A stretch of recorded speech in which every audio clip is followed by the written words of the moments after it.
Sam. I'm so glad you're here. Thank you so much for having me. I'm so on. excited too. I always love chatting with you. Same.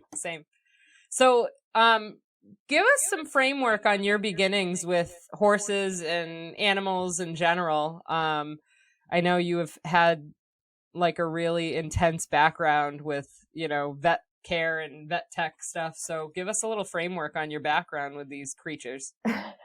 Yeah. So, I mean, animals have really been a part of my life ever since I was a little girl. Some of my earliest memories are with animals.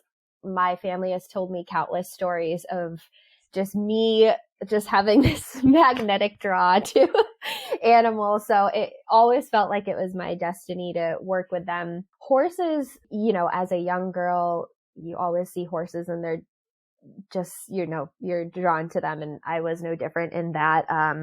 Took me a little bit of convincing for my parents to let me be around horses. It was a lot of like, I'll do whatever it takes. I'll clean all the dishes. I'll do, I'll mow the lawn. So yeah, finally, I'll do anything. Yeah, I'll do anything. So finally, it was probably, I would say 8, 9, 10-ish when I first got into riding, horses. And it was really riding because at that point and at that age, there didn't really feel like there was a space to exist with horses other than riding, like taking riding lessons. That was just kind of what was offered. How old were you at that time? About 10. About 10. Okay. Yeah. Looking back now, I think what I always wanted was just to be around horses, but to be around horses, it's like, you have to do something with them. So you got to ride them. So unfortunately, my start to the horse world was not the greatest. And, all these years later, it's definitely taking some time to process it. But, one of the first riding instructors I ever had, I worked at the farm mucking stalls to pay off my lessons. I pretty much tried to spend as much time as I could at the barn. And, I started to witness on several occasions, physical abuse of horses happening. And, at a young age, it's a very hard thing to deal with. And now looking back, I have a lot of compassion for myself in that situation because these are supposed to be role models for young girls. It was scary. It was confusing. And I didn't really know how to take it or process it at first. And that kind of trickled into this person's interaction with the different kids in her lesson program. It was a very toxic environment. And I found the courage eventually, not too long after I started noticing it, to talk to my mom about it. And my mom, came in, and there was one particular time when she witnessed something pretty bad as well and was like, we're getting out of here. The horse who I had in my life at the time, this event happened with him and we both witnessed it. And it was just the last straw. So we got out of that situation, but it was very eye-opening as a young girl when all you want to do is just be around horses, and you witness that and you see that. So after that, my confidence was pretty low with just horses in general, but that love and that passion was still there. I continued to ride throughout middle school and high school and just try to find ways to show up with horses. I never was that big into competition or anything like that. I did do some of it just because it felt like that's kind of what you had to do. It was right. Like, you got to bring your horse to the show. You got to have lessons. You got to do all these things. Right. And really, I would have just been cool hanging out, sitting in a field, brushing my horse, which was probably a little bit foreshadowing to what I'm to now. Excuse me. But yeah, so I, in high school, at that point, I knew that I wanted to do something with animals for my career. And the most logic thing kind of seemed like to go into veterinary medicine. I started working at a vet clinic just as a kennel attendant when I was 15. I wasn't even old enough to drive yet. My mom would drop me off at the vet clinic and I could only work like 3 hours a day after school. So yeah, I was, I got involved in it pretty as soon as I could. And at around that time, a little after that, was when Chino came into my life, who is still in my life and a very big part of it. He is my equine partner, heart horse today. And he really kind of lit a fire inside me that I was missing and that had kind of been drained and lost from everything that I had experienced in the horse world. And up to that point, he is an off the track thoroughbred. At the time he was, like 10 or 11. He's 28 now. So he was a fiery, thoroughbred, but he was always just so patient and kind with me. And I think we balanced each other out well because I needed someone to kind of fuel that fire for me again and reignite that passion and kind of build my confidence. And he needed stability and he needed someone to show up for him every day. And that was something that I could do. He came into my life. I started working in the vet field. I eventually went to school. I started undergrad for pre-vet and then decided about 2 years in that I didn't really want to be a vet. I really liked the care aspect of it more than the diagnosing and being the actual veterinarian. I also really had a passion for rescue. And I knew one day one of my long-term goals was to have some kind of farm or to do something with rescue. And it just felt a little unattainable at the time to be a veterinarian and have that. Not to say it's not possible, but something that you learn quickly when you're in the veterinary field is it's a very all-consuming job. It takes up so much of your mental capacity, your physical capacity. It's really all encompassing. So it just didn't feel like the right path. So I kind of worked my way up at the different vet hospitals I was working at the time to become a vet tech, and switched my major in school to a little bit more focus with conservation and wildlife, which was also a passion of mine. And so graduated with my degree, and that kind of took several years where I was working in the veterinary field. I was doing some conservation work, just trying to figure out, okay, I knew that I wanted to care for animals, that is my purpose in life. But it was, a lot of my 20s was navigating, okay, where do I fit into that space? So I ended up working in the veterinary field for about 15 years. And it wasn't until the pandemic, 2020, when it was just like, it hit me that it really put things into perspective of, I was very burnt out in the field. I worked so hard, so many long hours for many years. And, I just didn't feel like I was showing up in the capacity that I wanted to, that felt genuine to me with animals. And I knew I still wanted to do something with having a small farm or having rescue animals. And it felt like I couldn't do both, I couldn't be gone for 14 hours a day and also have a farm. So I ended up taking a leap of faith and kind of pivoting in my career or day job, I guess you could call it, and was able to get a position remotely with a university that was still kind of on track with what my degree was. And that really allowed me the space to start thinking more seriously about, okay, how does this work for how I want to show up for animals and horses and have them in my life, and what do I want to do? And then that's what led me to today with the sanctuary. So yeah, that was a long That's awesome. Long journey, but no, that's great. What are some things that stuck out to you while you were doing the vet tech thing, that were challenging to you, that either were not necessarily unjust, but things that things that you learned that you had to like create solutions for yourself that were like really challenging for you in that field? Yeah. That like maybe led to the burnout or led to like you taking a different approach with care with your own animals? Yeah. So a lot of the veterinary work I did, especially out of college and in my 20s, was in emergency veterinary care, also some referral work. So a lot of the animals I was working with, they were coming to us because they were sick. I didn't work in general practice where I was seeing like routine healthy animals.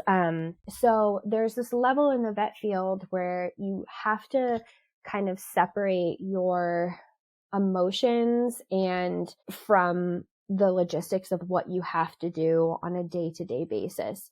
And it's a very difficult skill to have. And I got to a point in my life where I couldn't do that anymore. And not to say it's a bad thing. Like I don't want to talk about it in a negative way.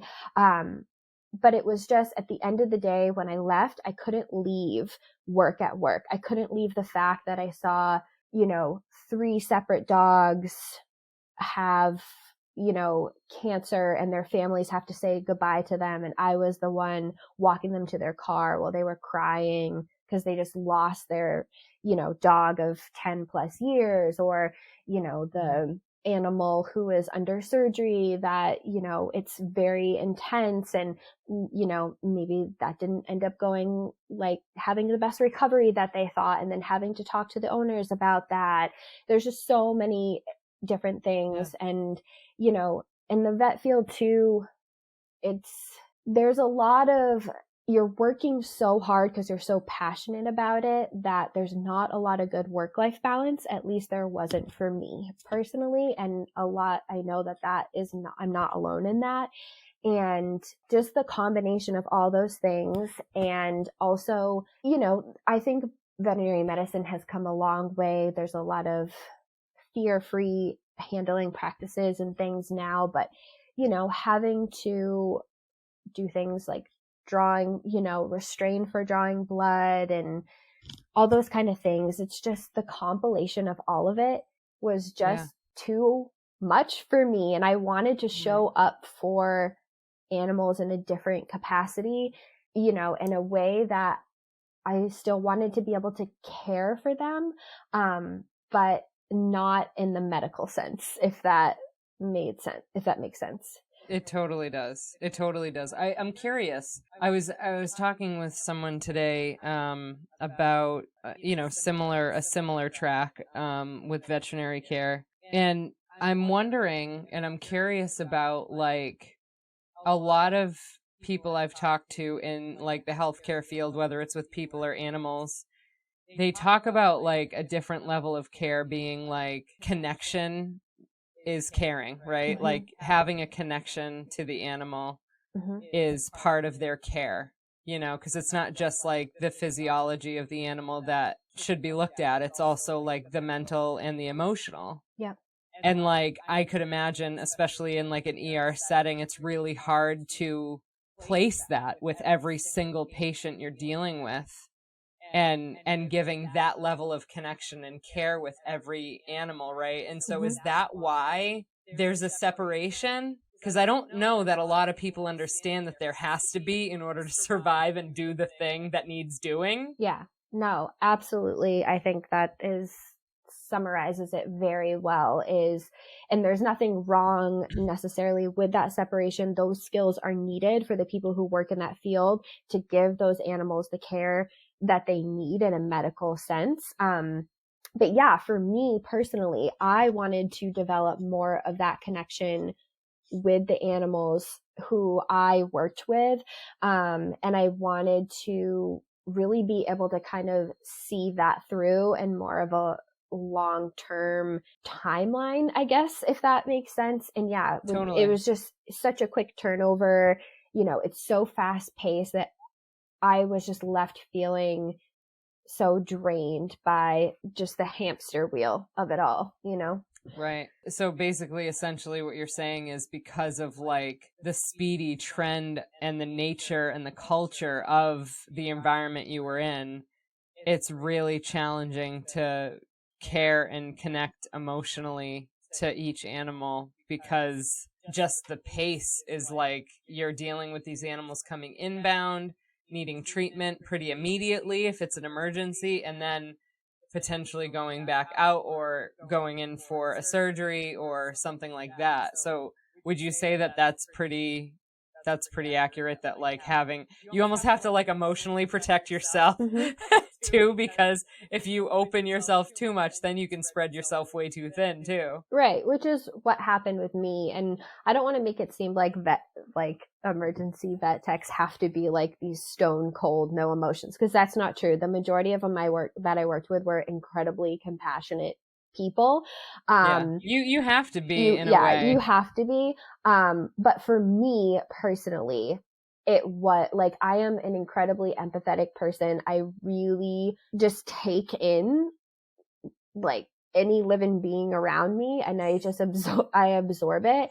And it took me a little longer than I think, when you're in a field that and you're like, I'm supposed to be helping animals, this is what I'm supposed to be doing, you just keep going and you're like, you'll figure it out. Yep. And then I think it was, a silver lining for me of the pandemic that it made me stop and say, hey, is this really working for you? It doesn't mean you're a failure if it doesn't work out. It's just, it's not your lane. It's not you got to pivot. It's the end of a chapter. Mm-hmm. And now now you start a new chapter. And a lot of the skills I learned are still incredibly helpful for the work that I do today. So I don't regret it by any means. The knowledge, the skills, the connections, the people, everything that I gained from that I would never trade it for anything, but I just knew it was my time for something different. Gotcha. Now, how has your skill set with, being a vet tech, how has the lessons you've learned in that environment and in that culture helped you to create the health and vitality of the animals that you now have? Because you not only have Chino, you have a couple of gorgeous babes and then a flock of other babes too. Yeah. So let's talk a little bit about like how your skill set, how you've been able to apply your skill set to take the care that you take, which is like amazing with these guys. Thank you. Yeah. So, they always say it's different with the animals in your direct care, no matter how much knowledge you have. And that's so true. But, I'd like to think that a lot of my training and knowledge really helps me. I think, partially I'm able to maybe recognize things a little bit before they become an issue, which is a blessing and a curse, because I'm so used to seeing the worst of the worst. Somebody walks off and I'm like, oh my gosh, what if they have this, and that? And they're like, no, I just stepped wrong. It's okay. So there's been a lot of having to reel that in. But on the flip side of that, if there ever is, okay, I'll just use this for an example. And this isn't going to surprise you that this happened. Last summer, I went down to feed everyone lunch, and Miss Poppy, who is one of our donkey residents, had a little interaction with a porcupine. Tried to make friends with a porcupine. And if you know Miss Poppy, she'll try to make friends with anyone but this. Yes. So she had a few porcupine quills that were pretty large just in the back part of her leg. I could see all of them. And, because of my training, I was able to step back and say, okay, it's almost like I can triage a situation and say, okay, I've dealt with so many porcupine quills in my ER days. Like, what size are they? How am I going to approach this? So I just kind of like take a step back and say, okay, what is my approach going to be? And I'm able to, because of that, and combined with the relationship that we've built and the training that we've done, I was able to very easily remove the quills. And not have to get the vet involved or anything. Obviously, if we had needed to, I would have. But, having the ability to just kind of take a step back and evaluate a situation, okay, what are their vitals, knowing knowing what to check for vitals, knowing just basic, just how to deal with really intense, like emergent situations where you have to think quickly on your feet. I'm really grateful for those skills, and, I'm grateful to have those skills, and then now having the space to have built up relationship part of it and that connection, like we were talking about, those two kind of come together really nicely. And I feel like helps me to really give them, like, holistically, a really amazing care. I love that. That's a great answer. If somebody was coming into like the horse world or like the animal world in general, and say they want to do something similar, like whether it's having a few equines of their own or something like that, but say they're not coming from the same background as you, or have, the medical savviness, what kind of advice could you give somebody that's kind of new in this, that really wants to give good care, but maybe needs to be educated? Like, what are some things that you could give them for advice, whether it's, books they can get or courses they can take, that maybe they could further along their education to be like a better asset to triage an injury or something like, something along those lines? Obviously, there are certain injuries that most definitely need a vet on, on hand. But, for like scratches and things like that, what would you recommend to somebody? Yeah. So you certainly don't have to have that extensive of a background. And I still talk to our vets all the time. I'm not like, it doesn't matter how much experience I have. I'm always asking questions. And that's, I think, so firstly, I'm a big researcher. I always do, anytime we're welcoming. So for example, we're going to be expanding our sanctuary soon in rescuing goat residents. I've worked with goats before, but I have never had them under my care. So that is kind of an example of this. I've done a ton of research just on my own, and talked to other sanctuaries who have experience with goats. I think finding people within your community, that you trust and you feel safe with asking questions. No questions are silly questions when you're starting off in a new area or you're thinking about caring for an animal, because there's just so much to learn. So asking a lot of questions, and try to find someone that you trust, that you can spend a good amount of time around and with those animals. Follow them around for maybe a day, maybe it's a whole day, or, asking them, like, what does the care look like for an entire day? A lot of the animals, especially when we're talking about horses, they live a long time. Their life and their day-to-day can look different depending on the seasons, depending on their age. So a lot of it is going to be that period of you learning them. But before that, I think it's really important to kind of try to immerse yourself in already established, people who already are established with having horses. Ask people to come shadow them, do your research, make sure you have professionals lined up that that you're going to trust, and be comfortable asking them questions. And if anyone gives you pushback about that, then they're not, in my opinion, they're not people that you should be involving in your learning experience. Really good point. Really good point.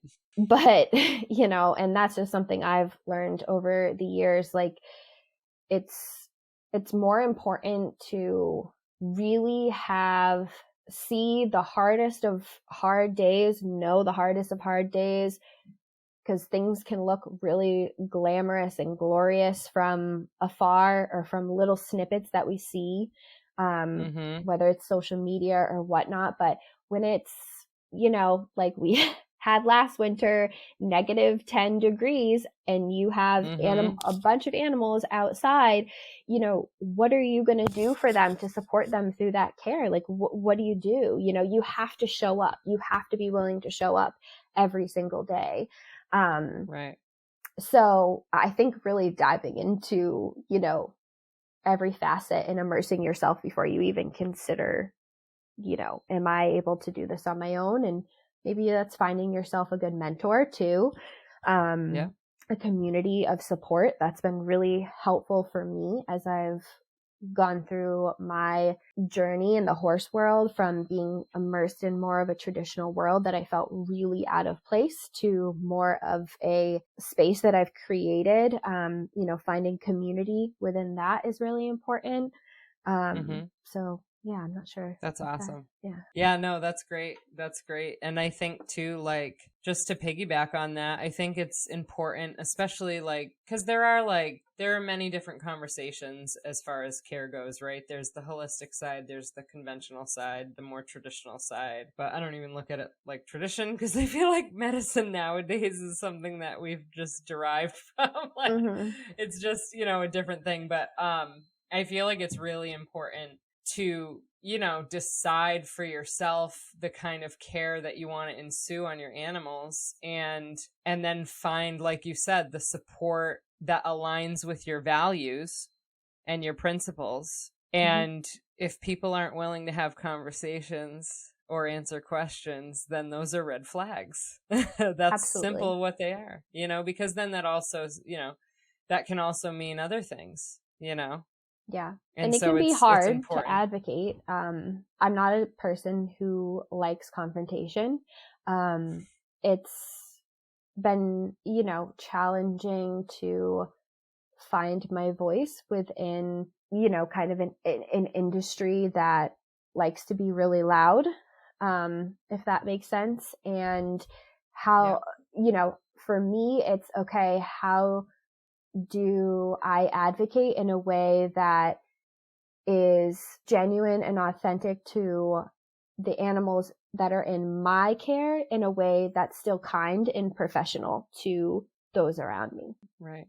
And that's really kind of the guiding principle that I use, that has really helped me in that process, kind of build confidence with it. That's awesome. No, that's really great wisdom. And I think too, we have people that mostly are in the horse world that, watch these interviews, but some of them are very new to horses, and they're like, where do I go? Who do I listen to? And then, they stumble across, like, in the beginnings of their journey, similar to what you stumbled across in the beginning, where that guidance was very misleading in a lot of ways and turned into something really uncomfortable. And so it's important to, like, I think, to have dialogue like this where people understand that, like, a lot of experiences are very similar, and it's good to, like, ask the question and do the research. Like you said, research is, in a world of information, ignorance is a choice. It's like there are things out there, especially like with holistic stuff now. That's kind of where a lot of things are trending, because we're seeing a lot of these, like, mainstream medicines are plant-based, or they're coming from plant-based things. So it's like going full circle, and people are paying attention, especially, in the animal realm. So I think that's super, super important. So what are you working on right now? Like, now that you're, you started the sanctuary, and maybe let's talk a little bit about that, and what your projects are that you have lined up, and how do we best support you in that? Yeah. So, really my goal for starting the sanctuary, it's kind of like I talked about, always been a lifelong dream. It just always seemed really daunting because, it's difficult. Flat out. But, when I kind of started creating this different space for myself within the horse industry, and by that, I just mean, I wanted to show up with the horses in my life in a different capacity than just riding. Or, I think a lot of the horse world and horse industry is very human centered. and it really should be more horse-centered. And what I mean by that is I really took a role of being more of an observer in the horse world, as I started to realize that, I didn't want to be in the competitions and all of that. And what I saw was that horses were often used as a tool for people's goals. And maybe sometimes with the best of intentions. But it always seemed to be, okay, where do I want to get to with my riding, and how is my horse going to get me there? Or, it's just like there are means to an end, and that never felt genuine to me. And not to say that riding is bad at all. Like, not saying that, but for me personally, I wanted to focus more on the cooperative care of the just being able to be with horses without the pressure of having to, have a job or to have expectations of them, other than for them to be empowered to be themselves, express themselves, and, be who they are and live their life, and allow them to do that. So when I kind of started to take the step into that, teeter and pull the curtain back and teeter into that world, it was really scary. I felt really alone. And then I, started to find community. Honestly, it was online. I met women all across the country, who had similar, feelings about that, and, saw horses in a different light than what a lot of people do. And I said, okay, well, maybe the sanctuary doesn't necessarily have to be about quantity.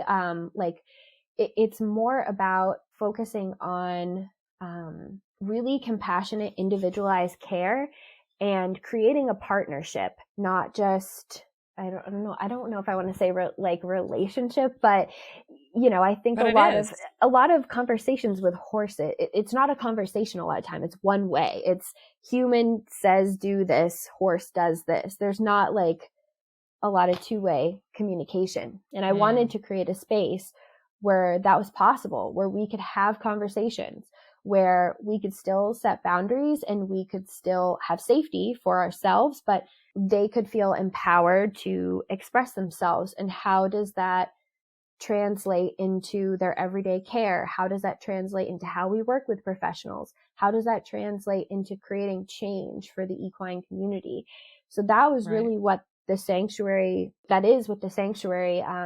is based off of, is, providing that level of care for our residents, sharing that with the world, and hoping to inspire change, and also creating space for people like myself who kind of feel like they didn't have space in a more traditional horse world, if that makes sense.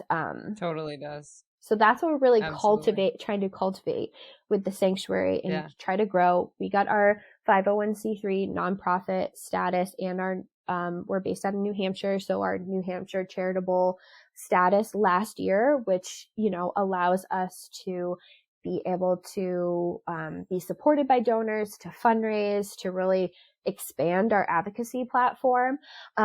So that has been an experience. Obviously, I have many years of experience with animal care, but the nonprofit side of it was new. So that's a learning experience. And, just kind of sharing that, trying to create, the goal really is to be continuing to create resources, to create space for this community, and, to continue.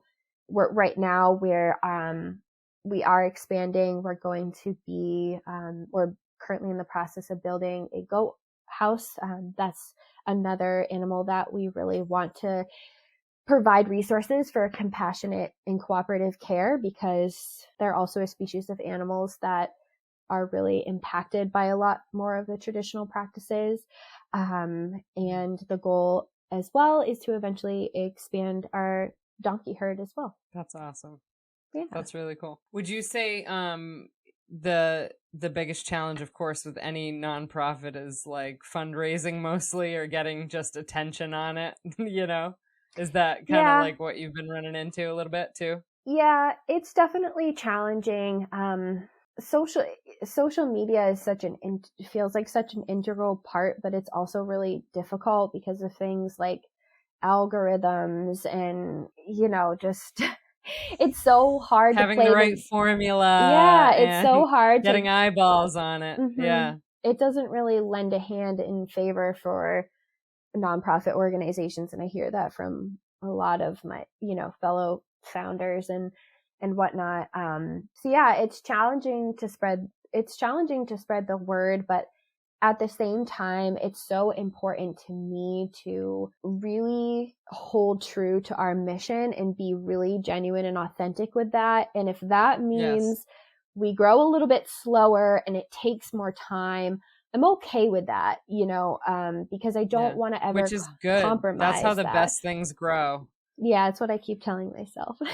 It's the truth though. I mean, the people that I, observe and listen to, especially in business, it's the slow growth that, you know what I mean, that makes it last longer and kind of go further. hmm Usually people that spring up too quick, they fade out pretty quick too. So Yeah, it's and great that that's you want to not what I want. stick to right, exactly. Especially with, animals and in your care, you want them to, have a great living space. But that's awesome. That's Yeah, really and being awesome. a sanctuary, we provide lifelong care. So, I mean, it's a big commitment. Yeah. And it's not one that I take seriously. And I think that kind of a little bit alludes to what you were saying earlier. I do have a lot of experience, but every single animal that, we consider rescuing to take in our care is a very big decision. I don't take it gently just because I know how to care for them. I Right. think about things like, am I going to have time each day to really pay attention to get to know their little ins and outs of who they are as an individual? Am I going to be able to, and in addition to just providing financially, we obviously give the best medical care that is not inexpensive by any means. So it's finances, but it's also our time to spend with them in, like I was talking about before, really give them this fulfilled and empowered and enriched life. Enrichment's a really big part of the sanctuary, and hopefully spreading more about how we can make our animals' lives more enriched, not just what is the base level of care. No, how can we elevate that? That's what I'm interested I love in that. sharing. That's So. awesome. That's really awesome. Now, I'm not sure if you and I have talked about this or not, but are you allowing volunteers? Like, if somebody was interested in learning more about the sanctuary and maybe wanted to volunteer some time with you, is there a way that people can do that? Yeah, so we're working on creating a volunteer program right now. Right now, it's pretty small just because of logistics of how it works with allowing people on to the property and everything like that. There's so many little legalities and Innuendos to follow. yeah, things like that. But one of the long-term goals is to be able to have, space for definitely volunteers that can help with the day-to-day for the animals, but also just volunteers who are looking to just, maybe like you were talking about, who are a little bit curious about how to exist in this space with horses, Yeah. and they don't have any experience. And, I don't necessarily think that is needed to just be around horses and learn about them. There's so much you can learn about horses at a bit of a distance, at a safe distance for everyone. Learning about equine behavior, I think, should be one of the number one priorities and requirements before you even, you should be learning about that before you even touch a horse. And I don't think there's enough emphasis on that. Right. When people, enter the horse world. So yeah, there's definitely, it's definitely in our plan to create more of a space for people to experience that. That's awesome. And then never mind the dynamic between horses and donkeys. and the language difference between the Mm-hmm. two. Yeah. And learning how to contact Mm-hmm. with both, because they're very unique. There's a very unique approach to both. Mm-hmm. And it's good to know that stuff too. That's awesome. So I just have a few final questions to ask you, but before I ask them, I really appreciate you coming on, and I want to honor you for everything that you're doing. Thank you. In this space, and doing the sanctuary and taking care of Chino and the girls and the chickens too. You have how many chickens do you have over there? We currently have 9. 9. Yep, and we definitely would like to rescue more, but there is avian influenza right now that is very very prominent with chickens, so they have to, we're taking a lot of biosecurity measures for that. We unfortunately can't just bring any chickens into our flock. It's really sad that it's happening right now, so we have to be really careful of that. But yep, and then we have our two feral kitties that we rescued 2 years ago, Mando and Grogu, who really aren't feral anymore. They're wonderful. We just rescued 2 bunnies not even 2 weeks ago. They were used in some backyard breeding and were on their way to a slaughter auction. So we stepped in and rescued them. And we're definitely going to be sharing more about different enrichment and, working with bunnies and how to, show up in that space. And then, lots of plans for expansions with goats and stuff. But like I said, it takes a lot of time, takes a lot of heart, a lot of sweat and tears and money, and so slowly but surely. Yeah. That's awesome. Very, very cool. So my final questions are kind of funsy kind of questions that I ask everybody that comes on the show. Okay. So this one is kind of funny, but it's cool at the same time, depending on how you look at it. It's called my 3 gold nuggets question. Okay. So if everything that you ever did with horses, equine, like evaporated, and no one could have access to your experiences, your education, whatever you've put out into the world, but they could access 3 gold nuggets or 3 truths that you could leave behind as wisdom, as truths that people could follow. But say like the internet died and like everything disappeared that you've ever done, but you could leave behind 3 truths. What would those 3 truths be? Okay, so 1, there is a reason behind every behavior and everything that we'll talk in donkeys and horses we'll talk. There's a reason behind everything that they do. Horses and donkeys don't like to live in chaos or stress. They seek peace. They seek balance. And it's important that we listen to that. A horse isn't just bucking because they're being a brat. There's a reason for that. So I think that's really important, that it's them communicating, and we need to put more value on that and be appreciative that they're still willing to communicate with us. So that would be my first. Good one. My second would be, your softness is not a weakness. It's actually a strength. I was told for many, many years good one.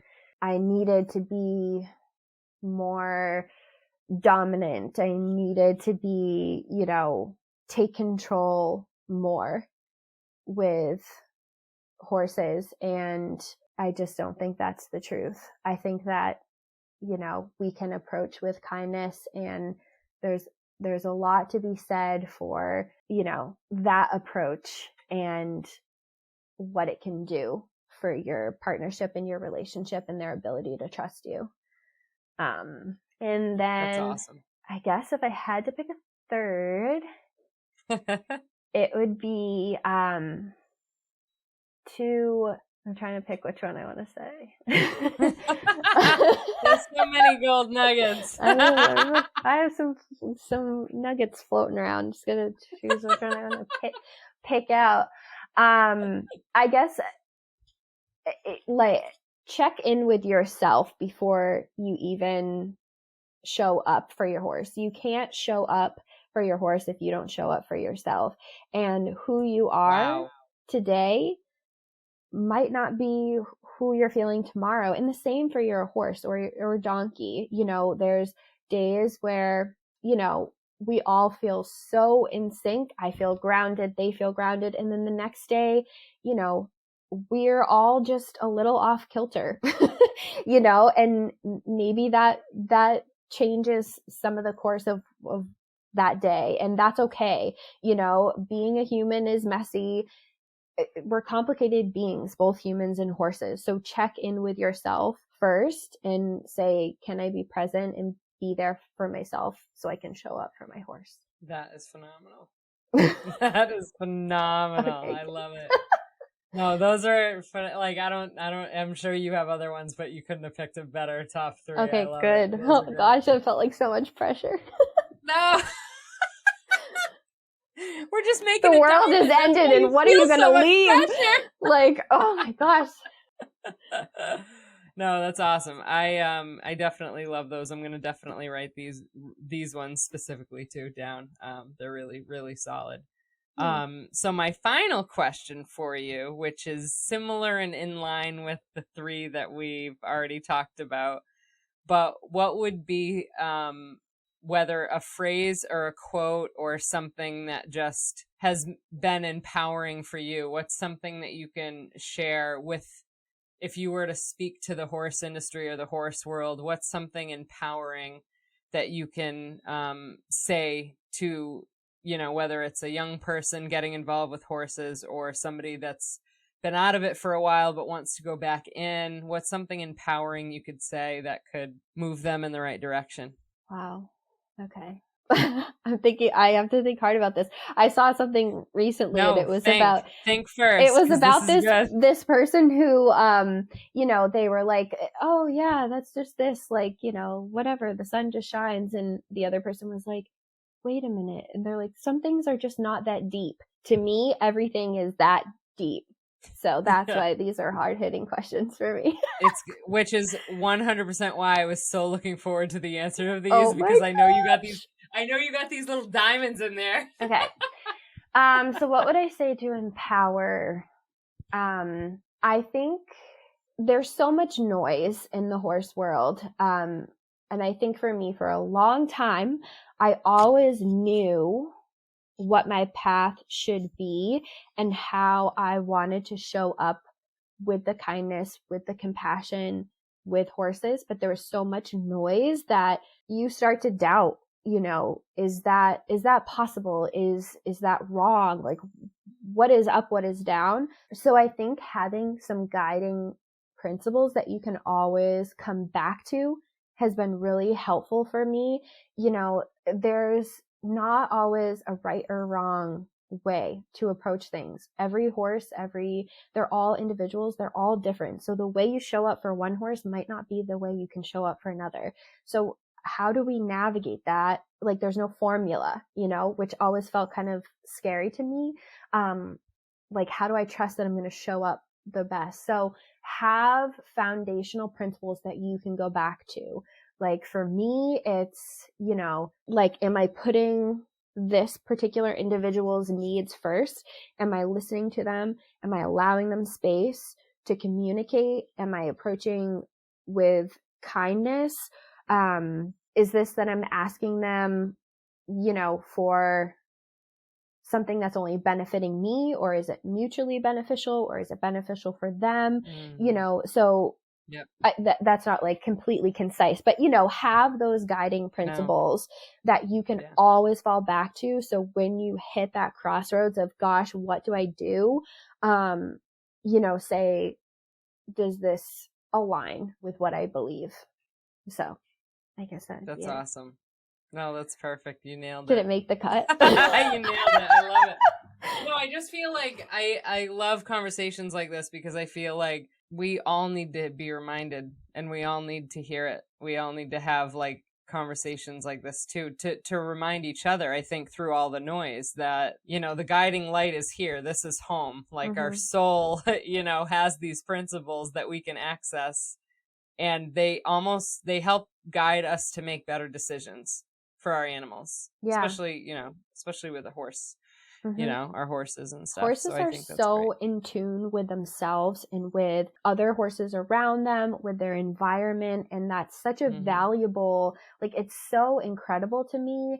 And it makes me sad to see that so much of the horse world tries to like dampen that and tries to control that. And I'm the opposite. I'm like, no, like, tell me everything, like, like I want you to be as expressive as you can be, because they know better than we do. They're so much more in tune than we are. And I don't think that we give them enough credit for that. 100%. I think maybe like an idea that I have that's kind of far and out there, but it just came to me as you're describing this. Like, you would fit the perfect model of like a children's storybook. Oh. And I could picture you being like this little person that's like, okay, flip out if you need to. Tell me what's going on. Yep. You know what I mean? Yep. Yeah, that's me. Like the little one that talks to animals, like the little one that talks to horses, like that. Oh my God, I would love that. I'd be But okay it's with true. that.